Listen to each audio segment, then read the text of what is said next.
On the pavement, in Festive Road, a group of children were playing cowboys and Indians.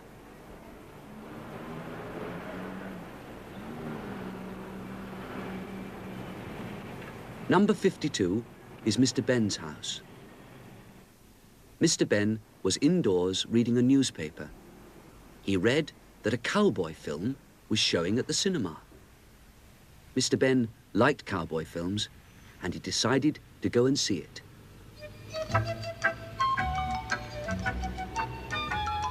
When he reached the cinema, he saw a long queue of people waiting to go in. What a crowd, thought Mr. Benn. I'll never get in to see the film. Never mind. I'll be a cowboy. I'll go to that special costume shop.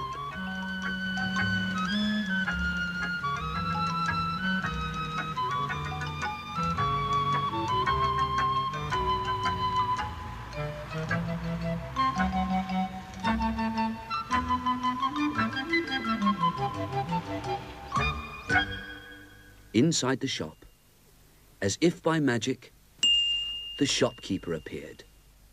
"Good morning, sir," he said. "You look as if you know which costume you want today."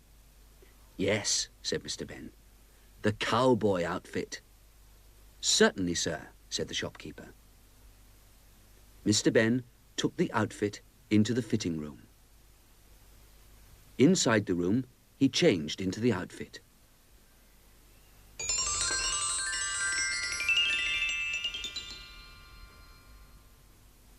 Looked at himself in the mirror as he usually did, and then went through the door that could lead to an adventure. Outside, Mr. Benn found himself in a rocky landscape. From behind a large pile of rocks, he could see little clouds of smoke. He went over to the pile of rocks, climbed up, and peeped over the top. The smoke was coming from a fire.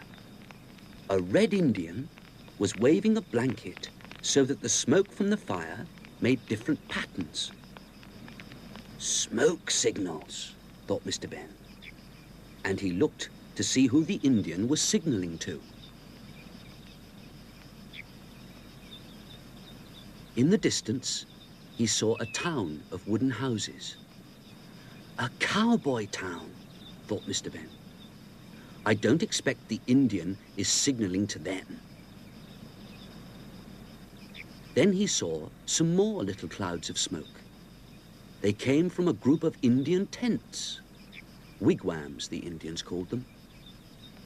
Mr. Benn decided to have a closer look.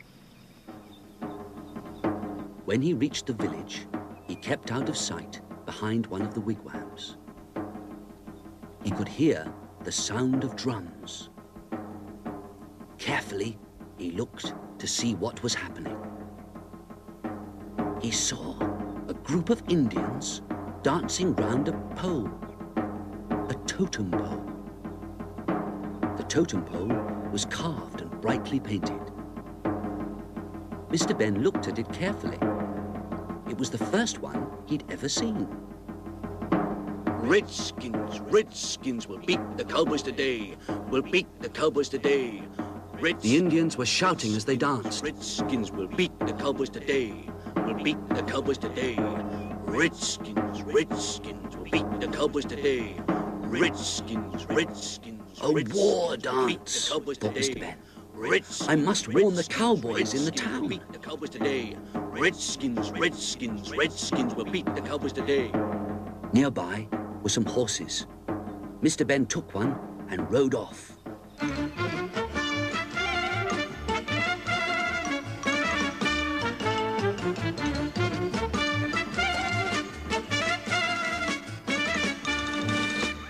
In the town, Mr. Benn fired his gun to attract attention. The door of the jail opened and the sheriff looked out. "Look out! The Indians are coming," called Mr. Benn. "They say they're going to beat you today." "We're ready," said the sheriff. "They will probably beat us. They always do. Still, it's a good game." "Game?" said Mr. Benn. "The hide-and-seek game, of course," said the sheriff. "Every week, the Indians play hide-and-seek with us cowboys. An Indian and a cowboy both hide. Then the Indian team looks for the cowboy, and the cowboy team looks for the Indian. The team to find the hider first wins. Every week the same thing happens. The Indian vanishes and we never find him. Sometimes the Indians don't find the cowboy, but even then it's only a draw. We never win." Just then, the Indians arrived. They smiled and waved and said they were ready to beat the cowboys again.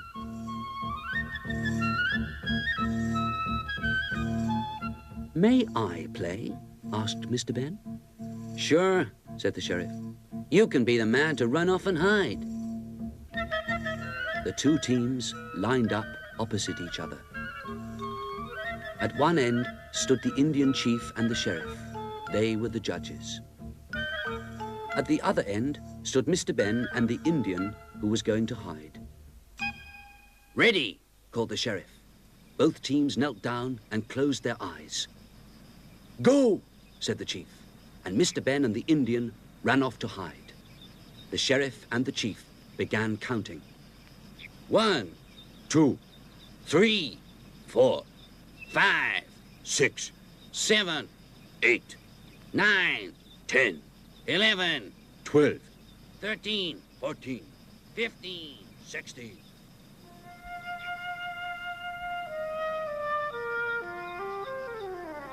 Mr. Benn peeped over the edge of the rock where he was hiding. In the sand below, he could see his own footprints. "Oh dear," he thought. "Anyone could follow those and find me easily. I must find somewhere else to hide." He looked around. Near the Indian village was a wood. Mr. Benn had an idea. He ran towards the wood, making sure that he was leaving a good trail of footprints for the Indians to follow.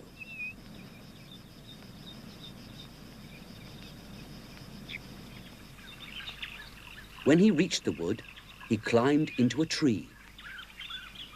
Mr. Benn's idea was to cross the wood by moving from tree to tree along the branches, so that he wouldn't leave any footprints on the ground for the Indians to follow.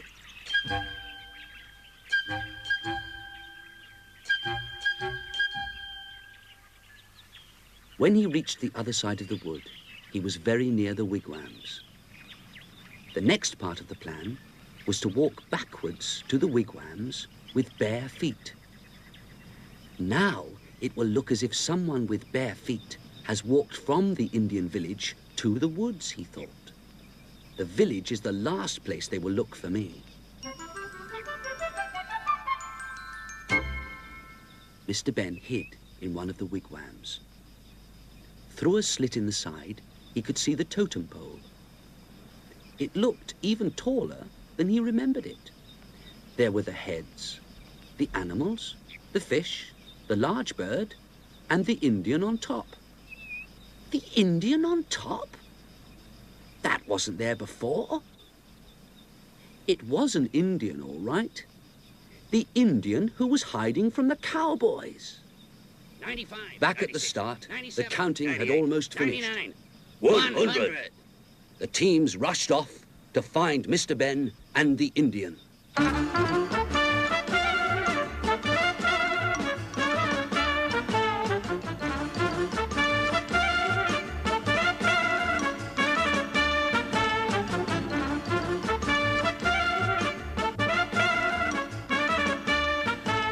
The Indians easily followed Mr. Benn's footprints to the wood. But at the wood, it seemed that he had just disappeared.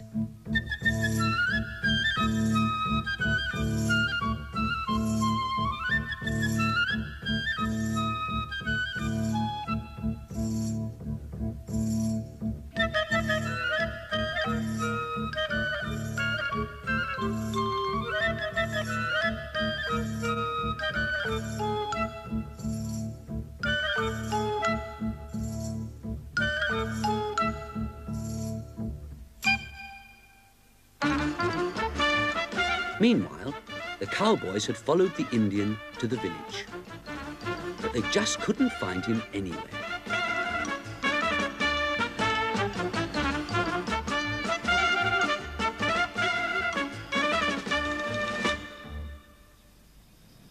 Inside the wigwam, Mr. Benn had been busy. He'd tied a feather to the end of a long stick. Now he was ready to carry out his next plan.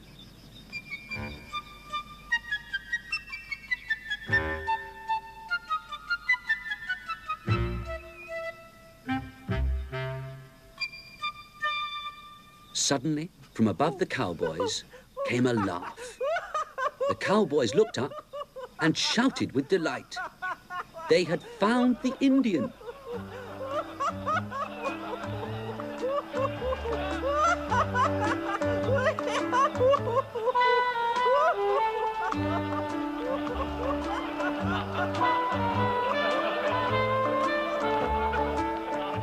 Then they saw the stick with the feather. And Mr. Benn came out of the wigwam. The sheriff said, "You tricked the Indians when you hid, and you found the hiding Indian. You won the game for us. Thanks to you, we won for the first time ever. You deserve a prize." And he gave Mr. Benn his badge. And when Mr. Benn asked the Indians if they would do their dance for him, even they were happy.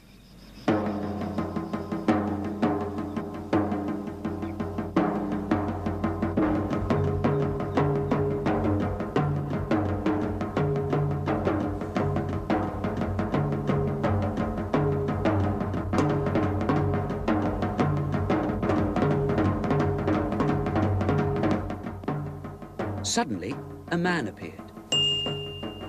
He asked Mr. Benn to show him where he had hidden. Mr. Benn went back into the wigwam, and as he did so, he found himself back in the fitting room of the shop. Mr. Benn changed back into his own clothes.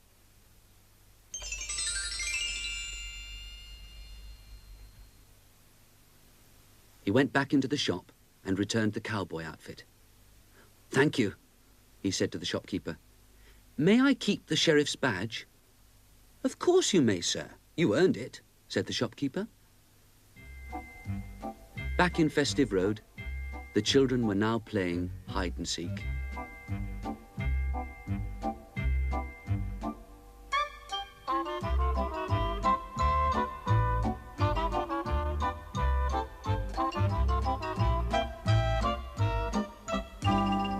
At his gate, Mr. Benn looked at the sheriff's badge.